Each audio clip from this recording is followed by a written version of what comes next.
भारतवर्ष की यात्रा जारी है। महात्मा बुद्ध, चाणक्य, सम्राट अशोक, आदि शंकराचार्य जैसे व्यक्तित्वों की आभा चमक को हमने महसूस किया। अगले पड़ाव पर आज हम ऐसे व्यक्ति की विराट छाया में खड़े हैं जिनके नाम का अर्थ होता है महान। नमस्कार, मैं अनुपम खेर। भारतवर्ष की इस अद्भुत और विराट यात्रा में आपका स्वागत है। मैंने कहा आज हम एक ऐसे व्यक्ति की विराट छाया में खड़े हैं जिनके नाम का अर्थ होता है महान। कहते हैं पेशे से वो बुनकर थे, कपड़ा बुनने का काम करते थे, लेकिन अपने समाज के लिए वो ऐसी बातें बुनकर कहकर चले गए कि आज उनके बगैर भारत की कहानी अधूरी है। एक बात और, वे व्यक्ति आज से 600 साल पहले हुए और उनके बारे में यह भी कहा जाता है कि अगर आज वो होते तो ना जाने कितने मुकदमे हो गए होते उन पर।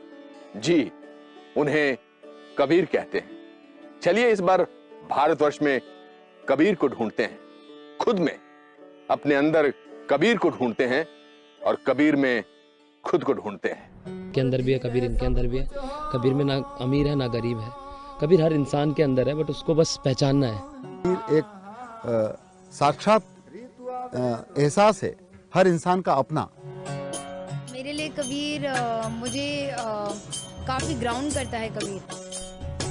कबीर एक वे ऑफ लाइफ है बेसिकली। कबीर को कुछ लोग भगवान मानते हैं, कुछ भगवान का अवतार, कुछ लोग फकीर, दरवेश, कुछ लोग कबीर को भगवान राम का भक्त मानते हैं, कुछ लोग उन्हें निर्गुण संत मानते हैं, कुछ सतगुरु तो कुछ लोग कवि मानते हैं। सबके अपने अपने कबीर हैं। चलिए असली कबीर को ढूंढा जाए। संत कबीर को ढूंढने निकले तो पहुंचे काशी। काशी जिसे बनारस या वाराणसी कहते हैं। कबीर ने कहा था, तू ब्राह्मण मैं काशी का जुलाहा, चिन्हन मोर ज्ञानी। यानी तुम ब्राह्मण हो, मैं काशी का जुलाहा हूं, मेरे ज्ञान को पहचानो। बनारस केवल धार्मिक केंद्र नहीं था, बनारस बहुत बड़ा व्यापारिक केंद्र था। और जैसे आज आप पश्चिम एशिया कहते हैं या दक्षिण एशिया या इवन दक्षिण पूर्व एशिया कहते हैं, ऐतिहासिक प्रमाण इस बात के हैं कि वहां तक के व्यापारी बनारस आते थे कारोबार के सिलसिले में। कबीर बनारस के थे। बनारस अपने समय का एक कॉस्मोपॉलिटन नगर था। वहाँ तमाम तरह की भाषाएं बोलने वाले लोगों से कबीर का संपर्क हुआ होगा, तमाम तरह के धार्मिक मतों को मानने वाले लोगों से कबीर का संपर्क हुआ होगा। काशी के पास लहरतारा तालाब है जिसमें कमल के फूल उगा करते थे। कबीर से जुड़ी कहानियों में लहरतारा तालाब और कमल का जिक्र आता है। अब तालाब का एक हिस्सा ही बचा है और बाकी तालाब को पाटकर कबीर मठ बना दिया गया है। मठ के भीतर बने मंदिर की यह मूर्ति कबीर के शुरुआती जीवन के बारे में बताती है। मूर्ति में नवजात कबीर को कमल के फूल पर लेटा हुआ दिखाया गया है। अब यहीं से कबीर को लेकर अलग अलग मान्यताओं की शुरुआत होती है। प्रचलित लोक मान्यताओं के मुताबिक कबीर को एक विधवा ब्राह्मणी ने जन्म दिया था। वो नवजात शिशु को लहरतारा तालाब के पास छोड़ गई। नीरू और नीमा नाम के मुसलमान जुलाहा दंपत्ति उस बालक को अपने घर उठा लाए और उन्होंने ही कबीर को पाला पोसा। कुछ कहते हैं कि वो विधवा ब्राह्मण की कोख से पैदा हुए और वो फेंक गई और उन्होंने उठा लिया। जो इंसान ने, शायद मेरा जहाँ तक ख्याल ये कहा कि वो विधवा ब्राह्मण की कोख से पैदा हुआ, तो उनको ये तो मालूम था कि विधवा ब्राह्मणी की कोख से हुआ, तो उनको ये मालूम नहीं था कि वो विधवा ब्राह्मणी कौन थी। ये भी तो बता सकते थे लिखने वाले ने। लिखा लिखी में जो बात बनती है उसमें कहीं ना कहीं गड़बड़ हो सकती है। कबीर पंथ की एक दूसरी धारा के मुताबिक कबीर लहरतारा तालाब में एक कमल के फूल पर बाल रूप में प्रकट हुए थे। वो अविगत अवतारी हैं। कबीर साहब इस लहरतारा तालाब में कमल पुष्प पर बाल स्वरूप में नीरू और नीमा को प्राप्त हुए थे। इसके लिए गरीब साहब की एक वाणी आती है इसके संबंध में। गगन मंडल से उतरे सतगुरु सत्य कबीर, जलज माहि पौड़न के सब पीरन के पीर। कबीर अवतार थे या कबीर कमल के पत्ते पर तैरते हुए मिले या कबीर किसी तरह अवतरित हुए। देखिए, इस बात को हम समझें कि ये कहानियाँ ऐतिहासिक तथ्य की व्यंजना उतनी नहीं करती जितनी की एक सांस्कृतिक सोच की या किसी व्यक्ति से जो आप उम्मीद करते हैं उसकी। जन्म से जुड़ी तमाम बहस अपनी जगह मौजूद है। कहीं कहीं इस बात का जिक्र आता है कि कबीर का जन्म स्थान काशी नहीं बल्कि बस्ती जिले का मगहर और कहीं आजमगढ़ जिले का बेलहारा गांव है। वैसे कबीर को इससे कोई फर्क नहीं पड़ता कि उनका पालन पोषण करने वाले किस धर्म के थे, वो मुसलमान थे या हिंदू, तुर्क थे या सनातनी। ये सवाल कबीर के लिए बेमानी है, लेकिन समाज में क्या चल रहा था और क्या चलता आ रहा था, इसको लेकर कबीर किसी को भी छोड़ने वाले नहीं थे। हिंदू जो पंडित थे उनसे कहा, पांडे तुम निपुण कसाई, तुम जो हो, पांडे जी जो संभवतः मेरे जैसे कोई ब्राह्मण रहे होंगे, उनको संबोधित करते हुए कहा कि तुम तो निपुण कसाई हो। ये कहने की हिम्मत 15वीं-16वीं शताब्दी में सनातन धर्म की राजधानी बनारस में एक जुलाहा करता है। इसको जरा ध्यान में रखिए, ये पंडित नहीं है। कबीर जिस युग में हुए उसे इतिहासकार मध्यकाल कहते हैं। ये वो काल था जब राजनीति में मुसलमान सामंत यानी छोटे राजा खुद को स्थापित कर रहे थे। दिल्ली की गद्दी पर लगभग 200 साल से मुसलमान सुल्तानों का राज चला आ रहा था। इस्लाम खुद एक संगठित संप्रदाय था जो तब के समाज में ब्राह्मणों के बोलबाले और उससे जुड़ी जात पात को चुनौती दे रहा था, चैलेंज कर रहा था। कहने का मतलब ये कि समाज में खूब उथल पुथल थी। आप उन्हें तुर्क कहिए या इस्लामी कहिए, उन शासकों के आने के साथ जाहिर है कि आक्रामक रूप से उनमें से बहुत से शासक आए, आक्रमण के साथ शुरुआत हुई। तो उसकी वजह से समाज में एक आरंभिक तौर पर तनाव का प्रश्न भी उत्पन्न हुआ। कबीर की अपनी ही पंक्ति है, हिंदू कहे राम हमारा, तुर्क कहे रहमाना, आपस में दो लड़त मरत है, मरम ना काहू जाना। इसका मतलब ये कि धार्मिक पहचान या धार्मिक विश्वास के आधार पर संघर्ष की भी स्थिति वहां बनी। कह कबीर सुनो भाई साधो, कह कबीर सुनो भाई साधो, छाड़ दियो भ्रम जाला, कोई पियत राम रस प्याला कोई। काशी इन बदलावों से अछूता रहा हो ऐसा नहीं है। यह है काशी के बीचों बीच कबीर चौक। मान्यता है कि यहीं कबीर का लालन पालन करने वाले नीरू और नीमा की झोपड़ी हुआ करती थी। अन्न मिले रहे मिले नहीं जग में, अन्न मिले रहे मिले नहीं। कबीर जब बड़े हो रहे थे तब के हालात की आज सिर्फ कल्पना ही हो सकती है। हालात तो खराब थे ही, उस पर से कबीर के तेवर ने मुमकिन है कबीर और उनके परिवार की मुश्किलें बढ़ा दी होंगी। हिंदी के कथाकार और नाटककार भीष्म साहनी ने अपने मशहूर नाटक कबीरा खड़ा बाजार में तब के हालात की तस्वीर खींची है।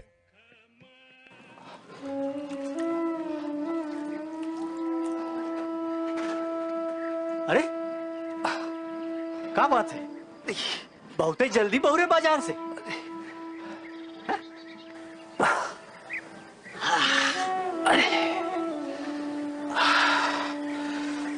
अरे हमार कबीरवा मिला रहा, उका कोनो माल उल बिका कि नहीं?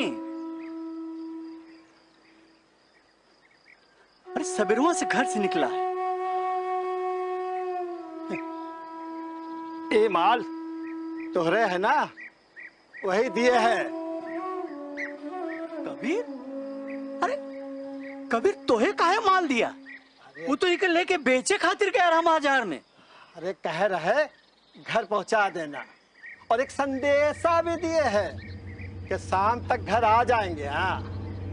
अरे कहाँ मिला रहा तो के? कोतवाली बाजार के पास खड़ा रहे, बहुत मजमा भी रहे वहां। का? फिर से कोनो? अरे हम सर्राफा बाजार से निकल के मस्जिद की तरफ जा रहे, वहीं देखा काफी मजमा इकट्ठा किए रहे। वो क्या कर रहा था? अरे वही बकबक झकझक, कुछ लोग समझ लेते सह लेते, और कुछ लोग नहीं सह पाते हैं। हाँ। अरे छुपा काहे रहे हो हमसे? सच सच बताओ ना कि वो कहा क्या?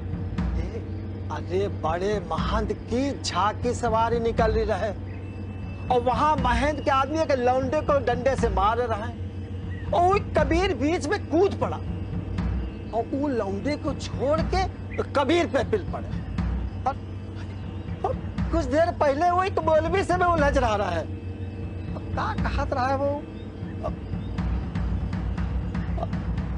अरे अरे तुम तो जाना तो कौन सा जुग जमाना आएगा वह।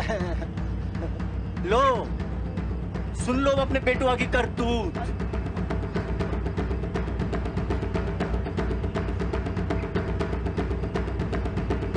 अच्छा नूर भैया, हम चले थे।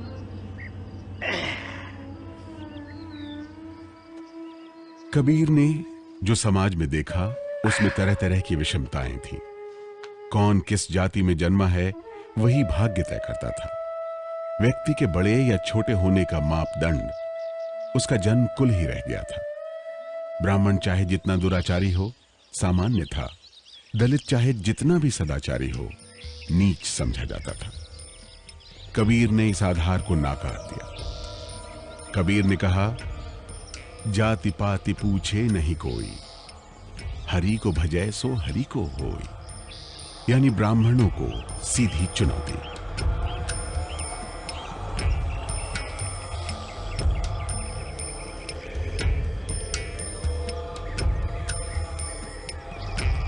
ओम घृणी सूर्याय नमः। ओम घृणी भास्कराय नमः।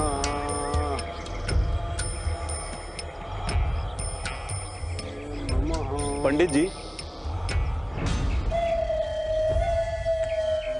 ऐसे नहाए कि का लाभ, जो मन का मैल ही न जाए। क्यों तो मछली जल में सदा ही पड़ी रहती है, पर धोने से का बास चली जाती है। अरे जुलाहे, तुझे क्या पता शुद्ध होना और दूरी रहना, कहीं तुम्हारी परछाई पड़ गई तो हमें दोबारा नहाना पड़ेगा।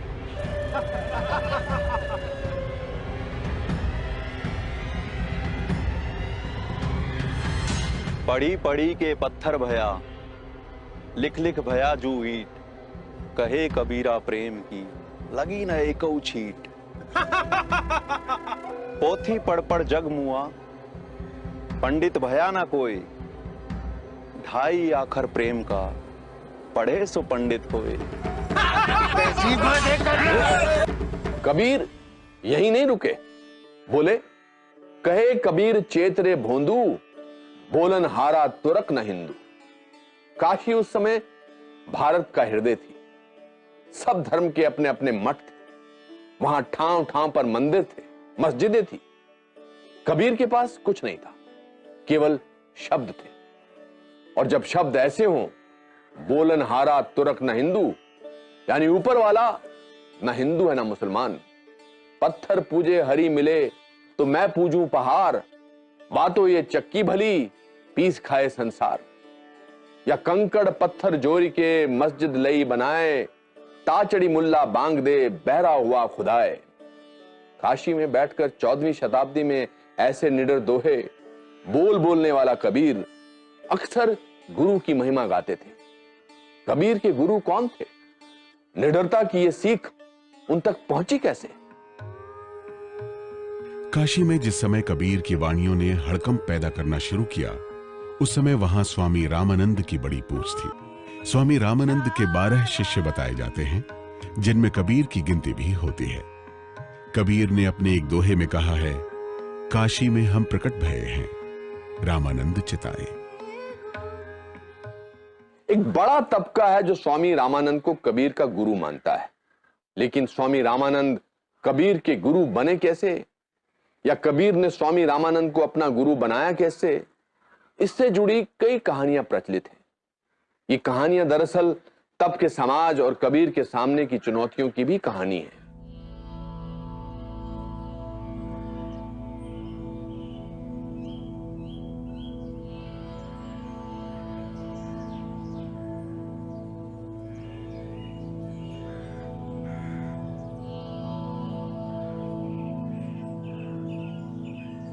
कौन है? जुलाहा है। अरे देखता नहीं, कहाँ बड़ा आ रहा है? महाराज बैठे हुए हैं। महाराज, ये दास आपका शिष्य बनने आया।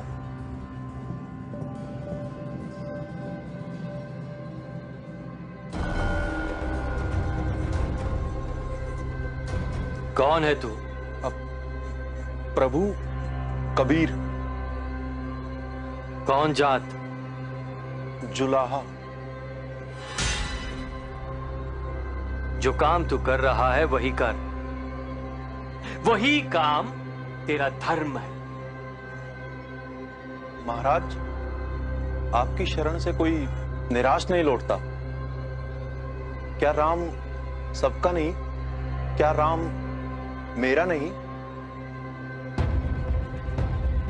क्या राम मेरा नहीं? बाहर निकाल। अरे निकाल। चलो चलो। क्या राम सबका नहीं? बाहर निकालो। चल, अरे बाहर निकालो, निकालो बाहर।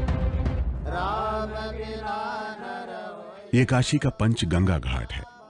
पंचगंगा घाट स्वामी रामानंद के आश्रम में हुए अपमान की अगली कड़ी का साक्षी है।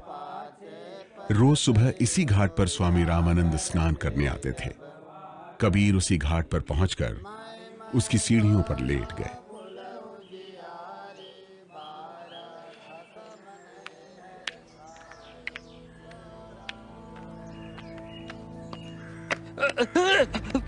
राम राम राम राम राम राम। कौन कौन? राम राम। कबीर, मुझे मेरा गुरु मंत्र मिल गया। कबीर, कबीर, कबीर,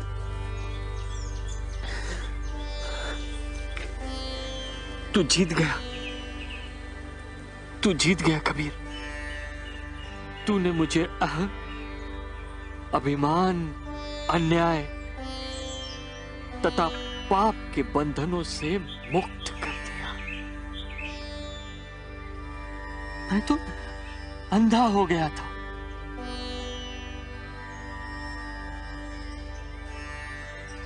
सारा ब्रह्मांड राम है, सारा ब्रह्मांड राम है। ये भेदभाव तो मनुष्य के बनाए हुए हैं वत्स। उसके लिए तो सब बराबर है। वही राम तुम हो, वही गंगा है, और राम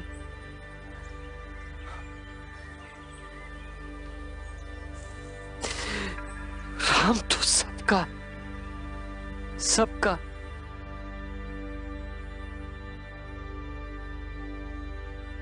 पहले उन्होंने कबीर जैसे स्वामी रामानंद जी तिलक करते हैं, कंठी माला पहन करके जब निकले तो सबसे पहले उनकी माँ ने देखी। तो कहा कि तो हिंदू मुड़ियों का काम है, मतलब हिंदू सन्यासियों का काम है, बेटा तुम क्यों धारण किया? तो कहा कि स्वामी रामानंद ने दीक्षा दे दी। तो फैल गया गांव में। कई लोग ऐसे भी हैं जो मानते हैं कि कबीर निगुरा थे, यानी उनका कोई गुरु नहीं था। कबीर ने एक जगह कहा है, आपै गुरु आपै चेला। इसका अर्थ यह निकाला गया है कि गुरु से उनका एकात्म हो गया है, गुरु और उनमें फर्क नहीं है। कबीर ने तो गुरु शरीर को माना ही नहीं। उन्होंने तो ये कहा कि ये सब गुरु हैं हद के, और बेहद के गुरु नहीं। और बेहद अपने आप उपजे अनुभव के घर माई, अनुभव ही आपका गुरु है। कबीर को मानने वालों की एक दूसरी परंपराओं के मुताबिक उन्होंने वैष्णव पीताम्बर पीर को अपना गुरु बनाया था। इस मत के मुताबिक कबीर उनकी कुटिया पर सत्संग के लिए जाते थे और उसे वो हज करना बताते थे।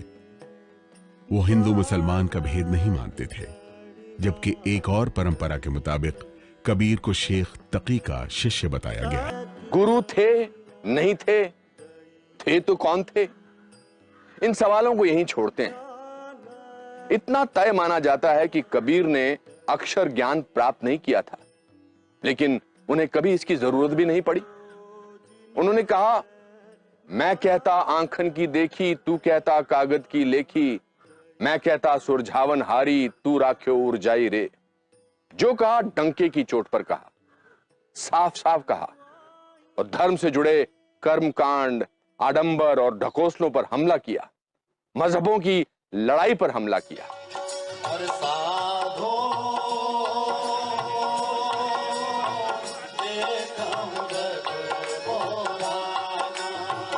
15वीं-16वीं शताब्दी का काशी धार्मिक संघर्ष का भी साक्षी था।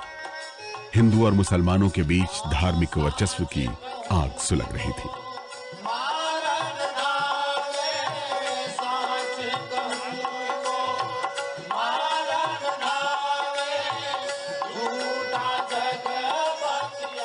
इसे कबीर और उनके साथियों ने समझ लिया था। कहा जाता है कि कबीर सत्संग किया करते थे, जिसमें समाज के दबे कुचले शामिल होते थे। कबीर जहां जहां जाते वहां मजमा लग जाता था।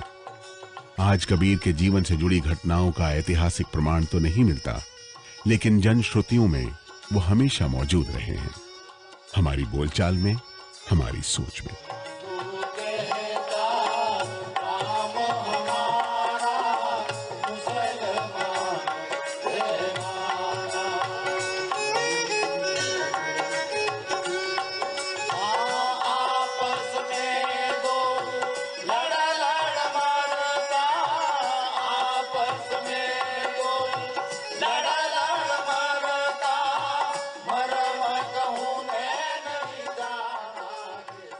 भारत जिन तत्वों को मिलाकर बना है, उनमें से एक तत्व को हम कबीर तत्व कह सकते हैं।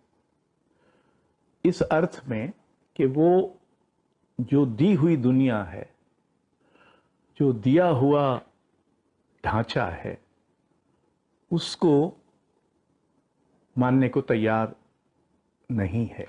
जो चित्त, वो कबीर चित्त है। इन्हीं जनश्रुतियों के मुताबिक पंडित और मौलवियों से उनकी लगातार टक्कर रहती थी। कबीर के जीवन पर आधारित उपन्यास लोई का ताना में ऐसे ही एक प्रकरण का जिक्र आता है।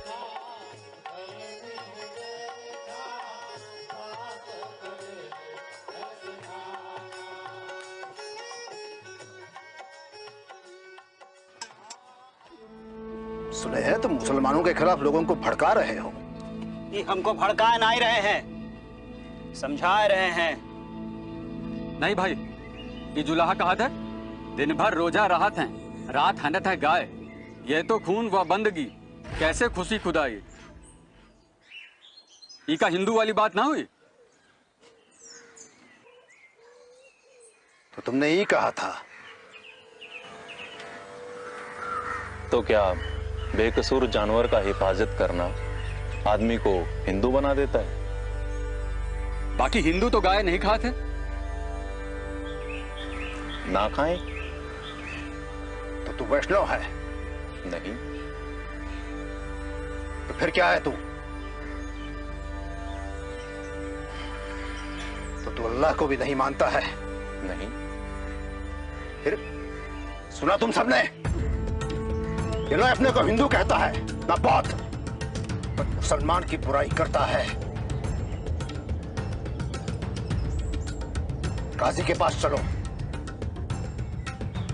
मजाल तो देखिए भाई, ये सब काफिर हैं।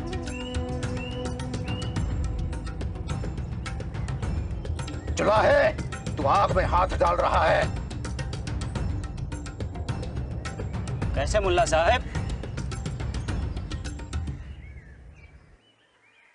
बता, तू कौन मजहब मानता है?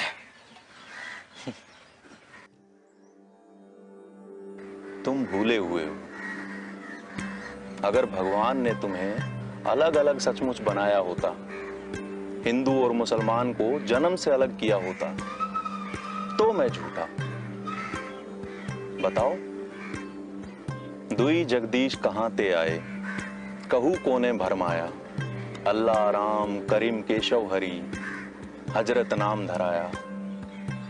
गहना एक कनकते गहना, तामे भाव न दूजा।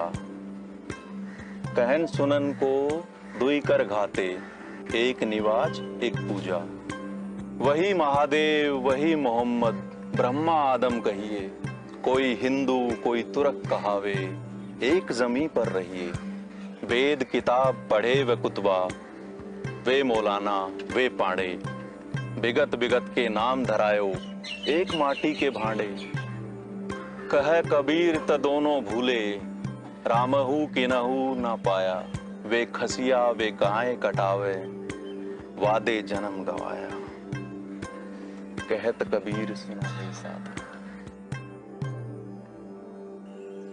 अगर कबीर आज जीवित होते, सौभाग्य से या संभवतः दुर्भाग्य से, तो अनेक जेलों में सड़ रहे होते, क्योंकि कबीर ने जिस तरह के सवाल उठाए, जिस तरह की गहरी चोट की, वो चोट आज तो किसी भी 10-12 लोगों की भावनाएं आहत हो जाती हैं और पुलिस कार्रवाई शुरू हो जाती है। जो कबीर की वाणी है, निर्भय निर्गुण गुण रे गाऊंगा, मूल कमल दृढ़ आसन बांधू जी, उलट पवन चढ़ाऊंगा, निर्भय निर्गुण। तो निर्भय होकर, निर्गुण की उपासना, निर्भय होकर, क्योंकि वो पहली शर्त है कबीर की कि निर्भय होना चाहिए। यदि आप डर गए तो कबीर को नहीं समझ पाएंगे। मैं तो तेरे पास में, मैं तो सांसों की सांस में, तू मुझे कहाँ खोज रहा है बंदे। तो ये अपने आप में न सिर्फ कविता में क्रांति है, ये तो अध्यात्म में क्रांति है। और इन दोनों में एक तरह का जनतांत्रिकीकरण है कि हर व्यक्ति को ईश्वर तक पहुंचने का अधिकार है, और उसको ईश्वर तक जाने के लिए किसी ब्राह्मण का और किसी अनुष्ठान का और किसी यज्ञ का और वेद पुराण का और कुरान किताब का, इसका सहारा। कबीर साहब का कोई शादीशुदा नहीं थे। वो कमाल और कमाली जो है, वो तो सिकंदर लोदी ने जब परीक्षा ली कबीर साहब के, तुम खुदा को नहीं मानते तो क्या तुम खुदा से बड़े हो, हैं? तब उन्होंने 52 परीक्षा ली उनकी, अपने सैनिकों को, अपने पीरों को आदेश दे करके उनको 52 प्रकार की परीक्षा ली। उन परीक्षाओं में ये कमाल और कमाली का भी जन्म होता है। कबीर की घुमक्कड़ी की वैसे बहुत चर्चा है। कहा जाता है कि कबीर ने लंबी लंबी यात्राएं की। आईना अकबरी के अनुसार कबीर देश भर में खूब घूमे और कुछ दिन वो जगन्नाथपुरी में भी रहे। कबीर को दिल्ली के सुल्तान सिकंदर लोदी के काल का माना जाता है। कहा जाता है कि सिकंदर लोदी तक को कबीर की शिकायत की गई। G.H. वेस्टकॉट ने अपनी जानी मानी किताब कबीर एंड कबीर पंथ में लिखा है कि कबीर को उनकी साफ गोई ने उनके लिए चारों तरफ दुश्मन खड़े कर दिए। कबीरपंथी मान्यताओं के अनुसार शेख तकी थे जिन्होंने कबीर के खिलाफ मुसलमानों की भावनाओं को स्वर दिया। उस समय के जाने माने मौलवी शेख तकी ने सिकंदर लोदी के सामने ईश निंदा के आरोप में कबीर को सजाए मौत देने को कहा। बादशाह ने फरमान निकाला। कबीर को दरबार में सुबह बुलाया गया था, पर वो शाम होने को आई तो दरबार में पहुंचे। काशी के कबीर चौरा मठ से प्रकाशित किताब कबीर जीवन कथा के मुताबिक दरबार में जाने के लिए कबीर ने गले में तुलसी की माला पहनी, माथे पर चंदन लगाया और सिर पर पगड़ी बांधकर उस पर मोर पंख की कलगी खोसी, जबकि ऐसा वेश कबीर कभी नहीं बनाते थे। कबीर के सामने दिल्ली का सुल्तान था। कबीर निर्भय निडर उसके सामने खड़े थे।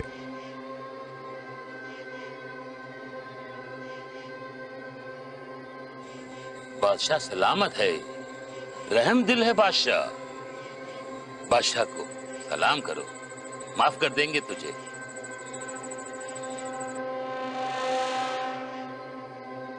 काफिर, बादशाह को सलाम क्यों नहीं करता? जो दूसरों का दुख दर्द जानते हैं वे ही सच्चे पीर होते हैं, बाकी सब काफिर। कबीरा सोई पीर है जो जाने पर पीर, जो पर पीर ना जाने सो काफिर बेपीर। रुको, हमने तुम्हें सुबह बुलवाया था और तुम शाम तक आए हो, क्यों? मैंने एक नजारा देखा, उसी को देखने में अटक गया। ऐसा कौन सा नजारा हो सकता है जो सुल्तान की हुक्म करने को मजबूर करे?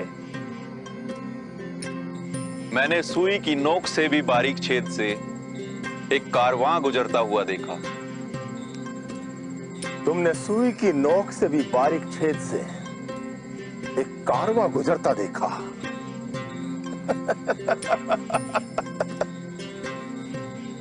झूठे हो तुम। ऐ सुल्तान, स्वर्ग और नरक के बीच बड़ा अंतर है।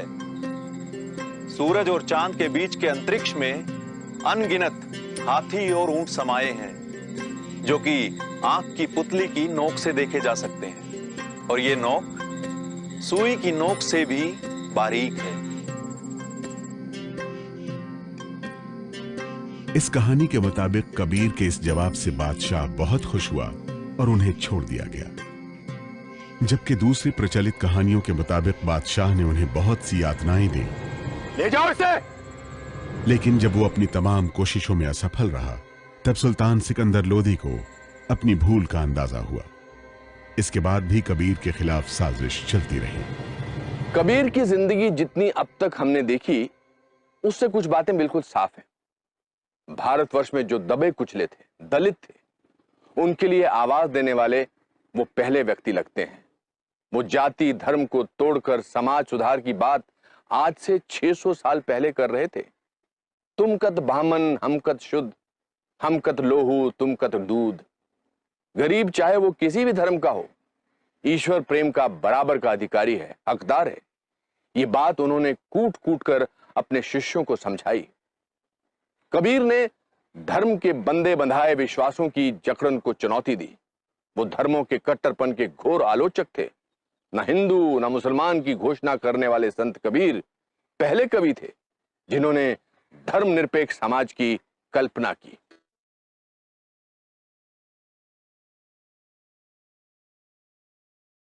कबीर की धर्मनिरपेक्षता की मिसाल तो मगहर भी है। मगहर उत्तर प्रदेश के संत कबीर नगर का एक कस्बा है। यहाँ समाधि और मजार दोनों साथ साथ हैं। समाधि भी कबीर की, मजार भी कबीर की। काशी से मगहर कबीर क्यों आए, ये अपने आप में बड़ी कहानी है। एक मत यह है कि कबीर अपने आखिरी दिनों में काजी कोतवाल पंडितों से परेशान होकर मगहर चले आए। एक जगह कबीर कहते हैं, जो काशी तन तजय कबीरा, तो राम ही कौन नहीं हो रहा। कबीर ने कहा कि जो कबीरा काशी मरे तो राम ही क्यों नहीं हो रहा। यदि कबीर काशी में मरता है तो राम क्या नहीं हो रहा करते हैं। राम किस लिए है, राम की उपासना क्यों करेंगे, राम की भक्ति क्या काम करता है। बनारस में अगर आपकी मृत्यु हुई तो आप भवसागर पार। कबीर इसको नहीं मानते। कबीर कहते हैं कि मैं मगहर जाके मरूंगा, क्योंकि अगर मेरे क्रियाकर्म ऐसे हैं कि मुझे मुक्ति नहीं मिल सकती, तो सिर्फ गंगा में नहाने से कैसे मिल जाएगी। गंगा के तट पर मेरी चिता जले, इससे मुझे मुक्ति कैसे मिल जाएगी। ढेरे बंदे मैं तो तेरे पास में,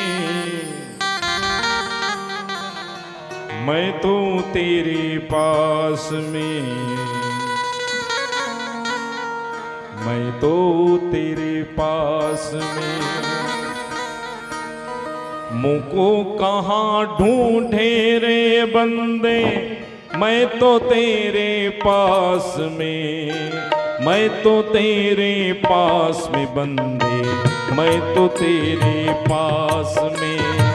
मुझको कहाँ ढूंढे रे बंदे, मैं तो तेरे पास में, मैं तो तेरे पास में बंदे, मैं तो तेरे पास में।